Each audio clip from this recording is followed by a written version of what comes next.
जय हिंद दोस्तों, मैं शिवम गुप्ता स्वागत करता हूं आपका अपने परिवार रोजगार विद अंकित पर। उम्मीद करता हूं आप सभी अच्छे होंगे, बेहतरीन होंगे, जिंदाबाद होंगे, एकदम शानदार होंगे। एक बार आप सभी प्यारे साथी बताएंगे आप सभी कैसे हैं। Very very very good afternoon आप सभी को। आप सभी को पता है कि एसएससी सीएचएसएल में 3131 वैकेंसी आप सभी के लिए आई हैं।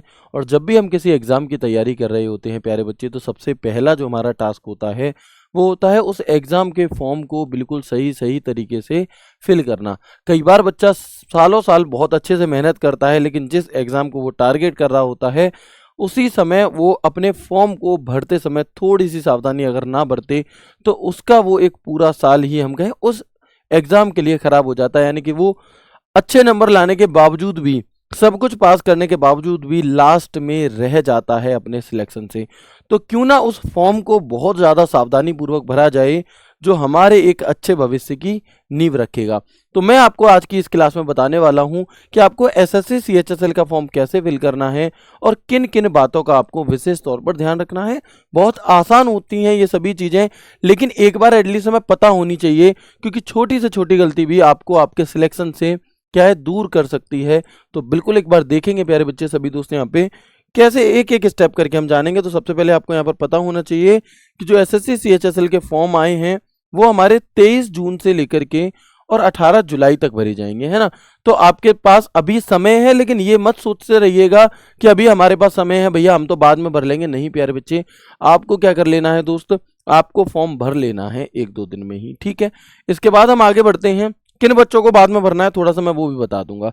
लास्ट डेट इसकी आपकी कब है, 18 जुलाई है हमारी।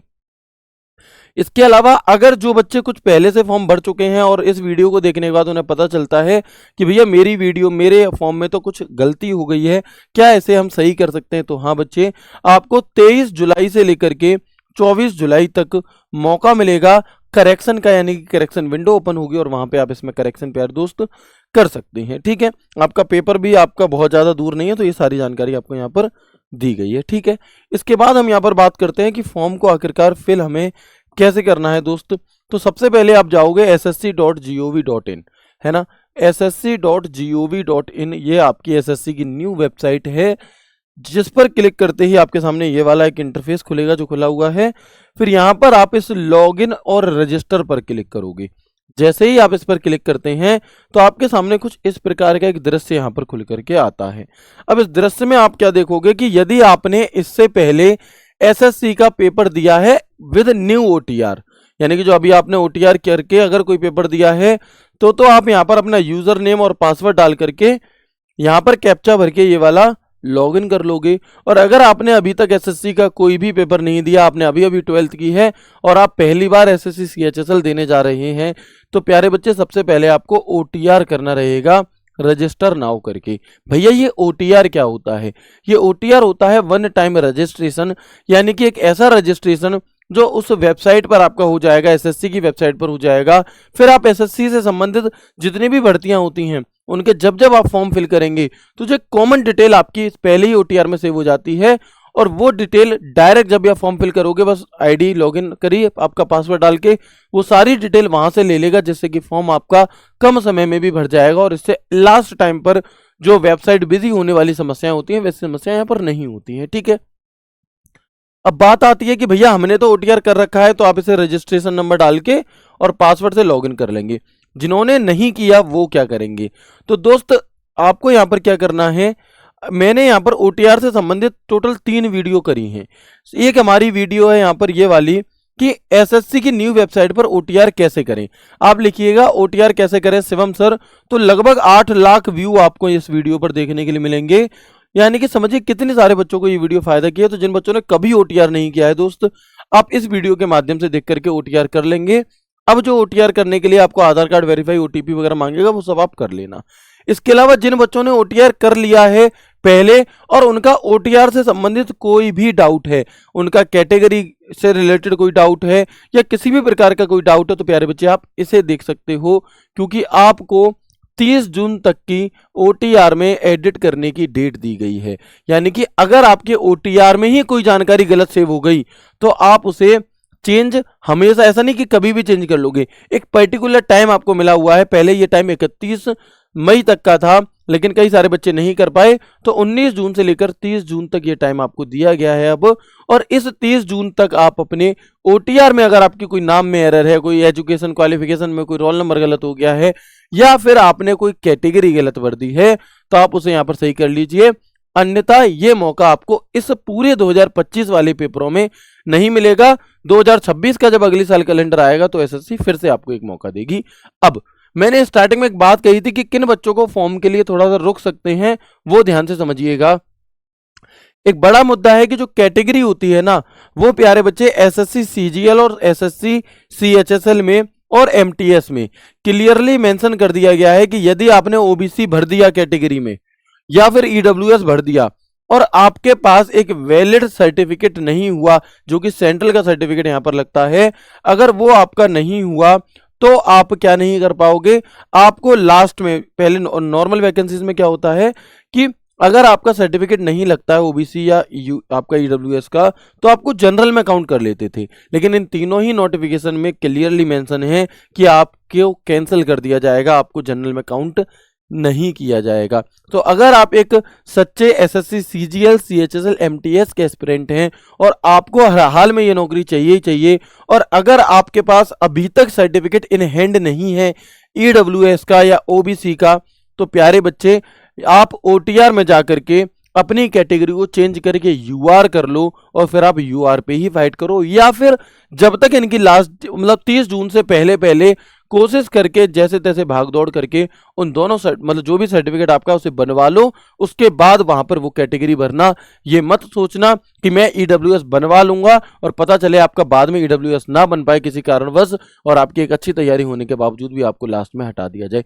तो अगर आपके पास सर्टिफिकेट है तो आप वो सर्टिफिकेट भरेंगे, और अगर नहीं है तो आप UR भर के अपना फॉर्म फिल कर दो। थोड़ी मेहनत ज्यादा कर लोगे वो चलेगा, लेकिन पूरी एक साल आपके सपने पीछे रह जाएं वो नहीं चलेगा। ठीक है, तो यहां तक मैंने सभी बातों का आपको जवाब दिया, बाकी जवाब इस वीडियो में आपको मिल जाएंगे। फिर जब हम यहाँ पर लॉगिन कर लेते हैं, तो जिन बच्चों को OTR में चेंज करना है वो लॉगिन करने के बाद यहाँ एडिट रजिस्ट्रेशन का ऑप्शन है, इस पर कर सकते हैं। जिन्हें नहीं करना कुछ भी एडिट या तो आप यहाँ पर देखेंगे कि अप्लाई करने के लिए आता है CHSL 10+2। जैसे ही आप इस अप्लाई पर क्लिक करेंगे दोस्त, आपके सामने एक इस प्रकार का यहाँ पे लिख करके आएगा पूरा, और जैसे ही आप यहाँ पर फिल फॉर्म पर क्लिक करोगे तो फिर हम आगे बढ़ेंगे और आप देखोगे कि ये सारी जानकारी आपको भरनी नहीं है, ये OTR से ही फैच कर ली गई है। यानी कि अगर मैं कहूँ तो ये सारी की सारी जानकारी प्यारे बच्चे हमारे यहाँ पर OTR से ऑटोमेटिक आ गई है, चाहे वो कैटेगरी हो, चाहे वो जेंडर हो, चाहे वो डेट ऑफ बर्थ हो, या वो पिताजी के नाम माताजी के नाम, सारी जानकारी। आपको कुछ नहीं करना, बस नीचे स्क्रॉल करना है, और स्क्रॉल जब आप ऐसे नीचे करते चलोगे, citizen of India, high school कब की, कहाँ से की, क्या है, सब कुछ अपने आप आ जाएगा। आपको बस करते करते करते करते यहाँ पे नीचे नेक्स्ट आएगा, बस नेक्स्ट पर क्लिक कर देना है, कुछ भी नहीं करना, क्योंकि ये सारा काम आप OTR में कर चुके हो। जैसे ही हम इस नेक्स्ट पर क्लिक करेंगे दोस्त, तो ये कहेगा कि your personal detail saved successfully, okay पर क्लिक कर देना। फिर आगे चलेंगे, फिर यहाँ पर आपसे कुछ डिटेल मांगेगा कि हाईएस्ट एजुकेशनल क्वालिफिकेशन आपकी क्या है।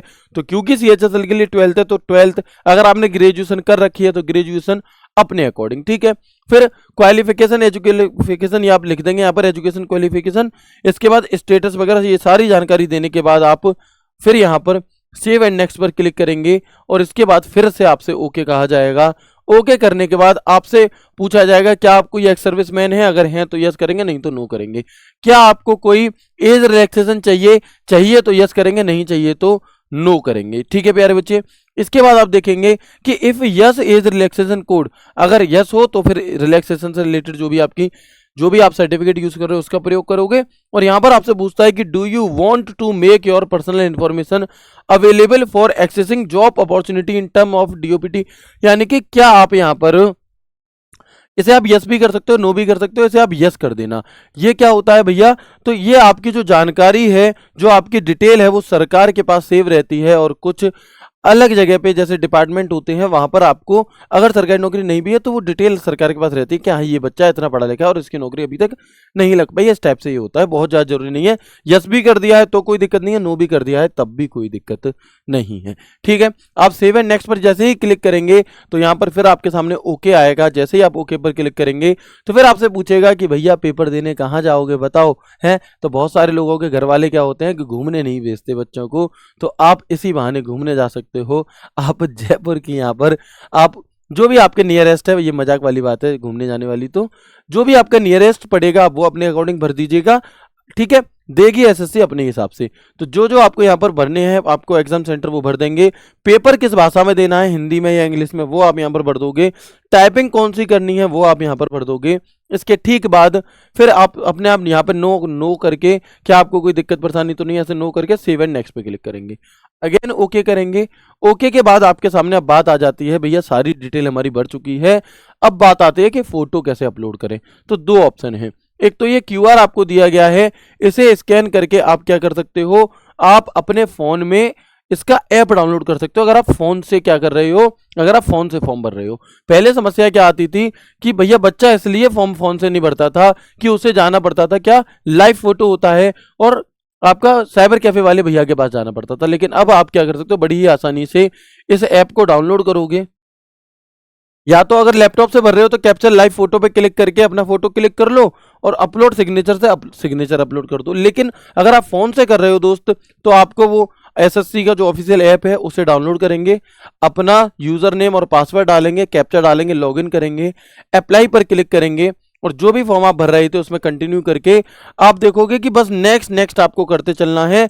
नेक्स्ट नेक्स्ट करते करते आप आ जाएंगे यहाँ पर, कहाँ पे, आपके फोटो की तरफ। और यहां से आप अपना फोटो कैप्चर लाइव फोटो पे क्लिक करके, अगर आप फोटो गलत खींच रहे होगे तो वो कहेगा कि कृपया कैमरे से थोड़े दूर हो जाएं, ज्यादा इसमें घुसे ना, है ना।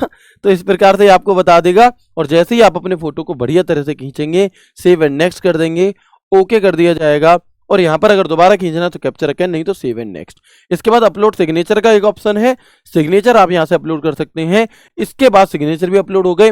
मेक पेमेंट, फोन से ही पेमेंट करना चाहो फोन से कर दो, लैपटॉप सिस्टम से करना चाहो जैसे भी, मेक पेमेंट पे क्लिक कर दोगे, बैंक वगैरह चुन लोगे, पेमेंट कर दोगे, या फिर सिस्टम से आप यहाँ पे यूपीआई वगैरह जिसके भी माध्यम से पेमेंट करना चाहते हो कर देंगे। और ये भर गया आपका फॉर्म एकदम बढ़िया तरीके से।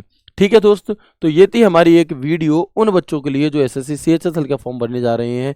मैं उम्मीद करता हूँ कि ये वीडियो आपको बहुत हेल्प करेगी। मुझे ज़रूर बताइएगा इस वीडियो से आपको कितनी हेल्प मिली। इसी वीडियो के कमेंट बॉक्स में। राधे राधे, जय श्री कृष्णा, जय हिंद।